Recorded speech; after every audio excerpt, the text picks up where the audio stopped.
Williamson with, well, the man from Nice, Lee Beach, the 26-year-old captain of that victorious Wales side. Who will they meet? It'll be one of these two, Argentina or Kenya. Argentina, the only team to previously make a semi-final. That was back in 2001. And here is an Argentina lineup. They're great in competitive spirit. They're in your face. The work rate's good. Significantly, they've made changes to their starting lineup. I think the idea being fresher legs included of Camacho, of Figueroa, of San Martin, and the new boy Figueroa. What a day for him. No Santiago Gomez-Cora, question about his fitness levels, so he's on the bench. By contrast, Kenya stick with the same starting lineup. Victor Oduor there, the hero of the quarter-final in my book. The captain, Humphrey Kyange, the speed merchant, Collins Injera. And what a run it's been, this climax to the rise and rise of Kenya. The Cup quarter-final win against the reigning champions, Fiji, to add to their recent IRB Sevens wins over Wales, South Africa and New Zealand. And, of course, the side to beat the champions. We know for sure we have a new name to go on the Melrose Cup. Garrett Williamson from New Zealand, the 37-year-old referee, has the important responsibility. So will the thrills continue unabated? Kenya it is to set things underway. The light blue stripes of Argentina. And immediately Kenya, well, in the quarter-final, of course, they started off with that superb opening score against Fiji, which I think sort of unsettled the composure of the world champions. Can they do so again here? They get the first touch of the ball. They have a big contest here. And it's going to be Argentina who get it. Difficult opposition, any team will tell you. Definitely, in the sense that the Argentinians will be a lot more physical than the Fijians were. They love the confrontation, and I think that Kenya need to be mindful of that and try and retain possession, move the ball around, and especially get the ball to Kyange and that wonderful brother of his, Collins Injera. Well, the extraordinary thing is that nobody has come through without a defeat at this stage of the competition. And we now have Kenya as the shadows lengthen this early evening here in this oasis in the midst of the desert sands of Dubai. Here come Argentina, first challenge by them in the hands of Biko Adema, one of the youngsters in the squad. Powerful is Victor Oduor. What a part he played in that Cup quarter-final win over Fiji. Flung wide by Asengo, Lavin Asengo, who's been on the tour quite a while. This is good work from Kyange, the captain. Really has brought a great composure to this Kenyan side. The temperament has gone, the panic moments of kicking the ball away. The defence is so much more secure than before. And we still have an injury on this near side. Camacho is the man that's getting some treatment. And you can see the ice pack being applied to the back. Gonzalo Camacho, who has been put into the starting lineup for this Cup semi-final. And, well, the enervating conditions, the intensity of the competition up to this Cup semi-final makes it a shrewd move to actually bring on fresh players if you need. The question mark over the hematoma on the leg of Santiago Gomez-Cora, the IRB Sevens top scoring try scorer. A bit of a loss really for them, on the bench with his brother Pablo. But it's Argentina now from their own 22. 2 minutes gone, no score. This is the second Cup semi-final. Wales already there, and pressure here. They're very good at close quarters, Argentina, but look at the power of the tackle. That was by Collins Injera, and the line out comes Kenya's way as Bustos Mayano is downed over the touchline. Those are the sorts of tackles we're used to seeing from the Pumas. Confidence running high from the men in the red and black shirts, and they've got plenty of supporters as well, Nigel, in the Emirates stand. Gibson Wero with the throw. It's nicked, I thought, for a moment by Argentina. Referee says it was a knock-on at the line out. It'll be Argentina with a cleaner opportunity at the set piece. Terrier-like are the Argentinians. This crowd buzzing with excitement. The quarterfinals, of course, still fresh in mind. The two outstanding Women's Cup semi-finals too, captivating the crowd. The women have certainly played their part in giving a fantastic finals day to their first ever Rugby World Cup sevens. Back in defence, spun wide to Lavin Asengo, the most appearances of any Kenyan in sevens rugby, to Victor Oduor. Physical, not pace, but my goodness, he does so much good ball winning, close contact work. And sneaking up the side is Kayangi, just in touch, flag is up. I've been impressed with Humphrey Kayangi, not just as the captain, who's the man who's calmed everything down, kept them cool and composed, but also his own vision, his own play. That's right, yeah, he's been instrumental, and never more so than in that quarter-final earlier against the world champion Fijians. Scored a try, set up another. So the man throwing in, his first tournament was in Wellington this very season, and here it goes again as the link wide from Amorosino. Popped inside, danger time, because it was intercepted and Kenya turn it over. And they have 4-3 out left. If they can see it, they do. They try to give room on the wide outside. Popped on by Kayangi again. Oduor, the battering ram.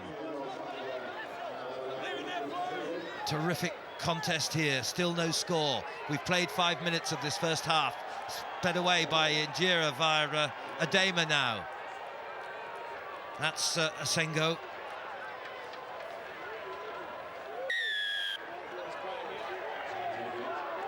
Well, in the excitement going down on the deck, not keeping on feet, and that's what you've got to do. This is Marejo. Marejo powering up the middle, hasn't got the pace to go the distance, looked to offload. Didn't see anyone in time, but they've recaptured the ball. They've hung on to it.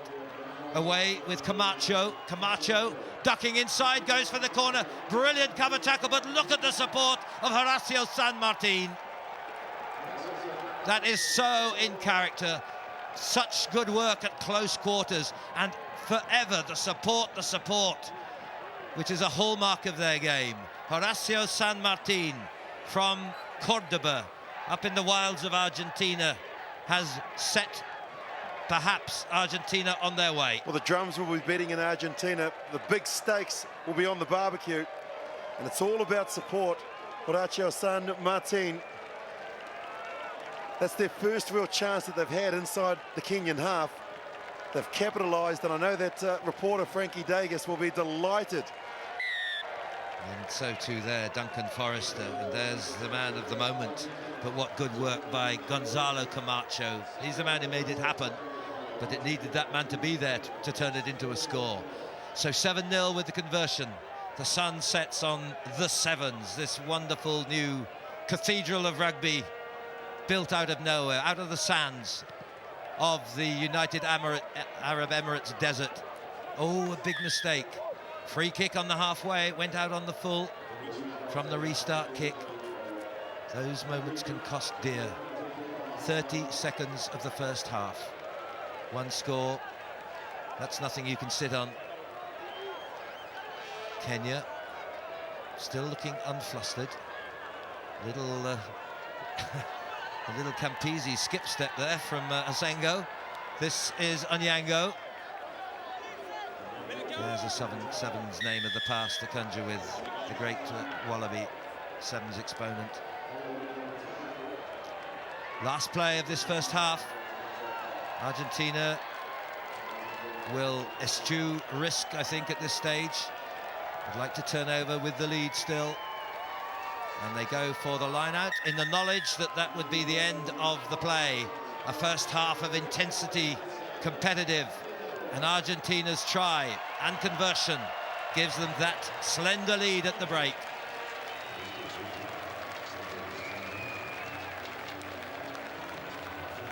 Support for everyone here, and at the moment, jubilant team supporters are from Argentina. The Pumas here with Duncan Forrester. Let's listen in. Posesión. Got that bit. Y cuando tengamos la pelota, lo habíamos hablado bien claro. Cerca, número 2 cerca, número 3 cerca y buena posesión. 7 segundos tiempo, tenemos la pelota, lo ganamos este partido tranquilos. Vamos a estar...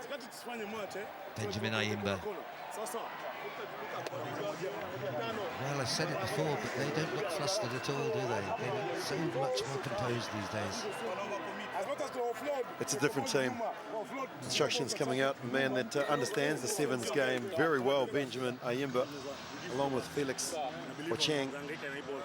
They serve their country well. And you did right, Nigel. They're one try down, but they wouldn't be too phased. I think that if Argentina were to score early in the second half, the body language of the Kenyans may change substantially. I think you're right. Next score, absolutely critical from the Kenyan point of view that they get the next one. What great ambassadors they are too for the sport. Well, they're loved everywhere they go. I know in San Diego they have a huge fan base, along with Wellington. And a fair number here too. Look at that. They're not giving up on them. And they know that this team will fight to the last drop.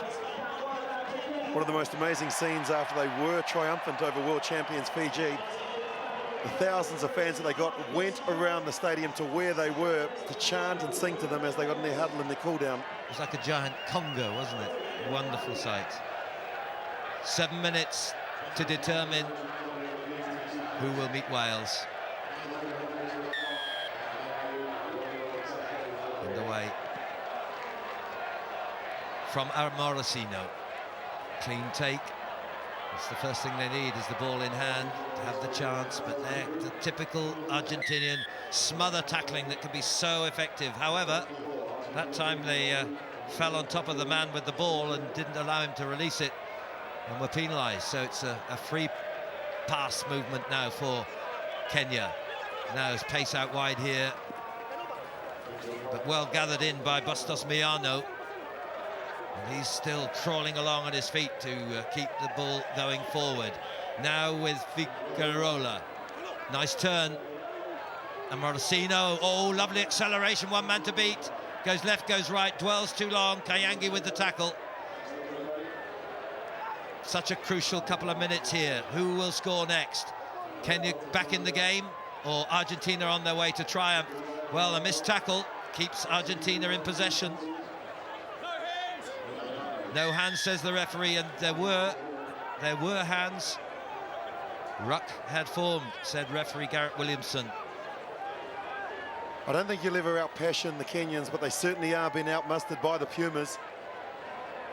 Out-muscled, out-thought, and they're playing most of the game in their own half. But now take it into the Kenyan 22. 5.5 minutes to go. And an early replacement in this half with Picolunga coming in for... No, it's not on yet. Poised to come on. Also, I can see Santiago Gomez Cora and Lucio Lopez Fleming waiting on the side, perhaps to come on or not. It is going to be Picolunga who takes the field. One of the least experienced players, but he came on effectively in the Cup quarter-final. As also Kenya bring on Benedict Nyambu. And they face the throw-in their own 22. Argentina take it well with Figueroa coming round. This is Amorosino going wide. San Martin. Switch pass inside to Bustos Miano. Flick to try and drive into the middle of the Kenyan defence. Set it up, perhaps create something on the left. It's loose now though, fly hack through, will it stay in play? Terrific speed down the wing, chance here, oh the cruel bounce does no favours to Kenya at all. And Argentina just relax and don't force the issue, but they did go into contact there, into the contact of Kayangi, and it's turnover ball, I think. It's with Kenya. They know they've got to get a score, but not released. Well, it was Odeward, and a bit of back chat. Might have been quite a harsh decision, I have to say, because he was still moving with the ball, but... Referee saw it different. That's the defining moment. Put it down in the history books at 2 minutes 30 in the second half. The number of Argentinian players that got back in defence, easy to attack, but at least 5 of them got back, Nigel. That's a sign that they are desperate to try and secure a place in the final. of the World Cup here in Dubai. We're coming down towards the last quarter of this game. Bit of a tension going on for Bustos Mayano. He's on his feet now and is resuming his position out wide. And Argentina are sort of sauntering, aren't they? They're in no hurry. Well, it's a dangerous thing to just sit on a lead of just one converted try. Here they are, quarter finalists in the last World Cup. Lost to Fiji, semi-finalists in 2001, lost to New Zealand. Won the plate though in the first one, but that's not quite like being in the Cup semi-final. And another stoppage to the game for a boot that's come loose. Victor Odor was instrumental as we look at one of the Argentinians just making some running repairs. But Victor Odor, number 2 for Kenya, he was instrumental in that victory over Fiji. And they've changed their game plan as well, Nigel. They used the ball brilliantly. They moved it one side, then the other, and attacked the Fijians. They've gone into contact against the Argentinians, and sadly, they've lost possession. Innocent Sumiyu has come on in place of Gibson Wera-Kahuthia, but it's Argentina in possession still as the clock counts down to 3 minutes. This is now Bustos Mayano. Bustos Mayano kicks through. Who got the touchdown? Argentina. That pretty well settles the issue. The man from Cordoba who scored the winning try in the Cup quarter-final may have sealed Kenya's fate in this semi-final. Look at the reaction, though. Certainly had, there's Injera, Collins Injera trying to get the ball. Did he get downward pressure? No question at all, in my view. That's a try. It's a good call, I'm sure of that, by the referee. This is how it happened. Bustos Mayano, little chip and chase, almost blocked by Injera, and he found himself wrong-footed, really, to try and get downward pressure with the ball over the goal line. And you can see he's missed it, the desperation, and he flaps his arm out and just can't quite reach, but Bustos Mayano can. And so it's a 2-score lead. 12 points to 0 and less than 2 minutes to go. And Kenya, I'm afraid, from their point of view, have just not been at the races in this half. It's been Argentina dominating possession and dominating field position. And a dangerous moment again. The flip ball from by Ashioya. And the first breakout, perhaps, for Argentina, for Kenya. Argentina scurry back. Will just use up time. Just in play, I think, Bustos Mayano. Back into the hands of Niambu to Ashioya. 1 minute 20. Pretty much now or never. This could be now. This is Asengo, Lavin Asengo, but the tackling, as ever, unrelenting from Argentina. So it's into virtually the last minute. Talking about last chance seconds. And a penalty that pretty much seals it Argentina's way. Terrific work by the Pumas. They haven't missed any tackles in this semi-finals, and tight defence wins games. They know that they are moments away from making the final of the 2009 Rugby Sevens World Cup. Well, it's not a betting game, but I wonder what the odds would have been of saying I would back Argentina versus Wales in the final. You could have quoted your own price. They would have put me in a white jacket and taken me away. Our Welsh expert, Wyn Griffiths, tells me that Wales started out 80-1. Well, it's 30 seconds, it's all over. Kenyan disappointment up in the stands, but still cheering them to the echo. But for Argentina, well, you have to say, maybe we ignored the triumph in San Diego when they beat England in the Cup final earlier this season. That was the last tournament played, and only a matter of a couple of weeks ago. And they have bounced back from on the back of that triumph, winning over England 1914.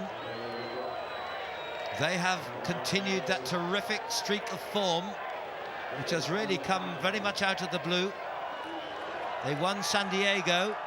Prior to that, they hadn't won since Los Angeles 2004, their first ever tournament win in the IRB series. The hooter goes, they're 12-0 ahead. They can just put it out of play. The throw-in's not straight. The final whistle comes, and it's delight, it's elation, it's joy for the Pumas, and huge disappointment for the Kenyans. And an extraordinary fact is that we end up with a final that replicates the pool game in Pool F when Argentina played Wales. Argentina beat Wales 14-0 that time. I wouldn't dare predict the outcome of the final, which will be between South America and Europe. Wales versus Argentina.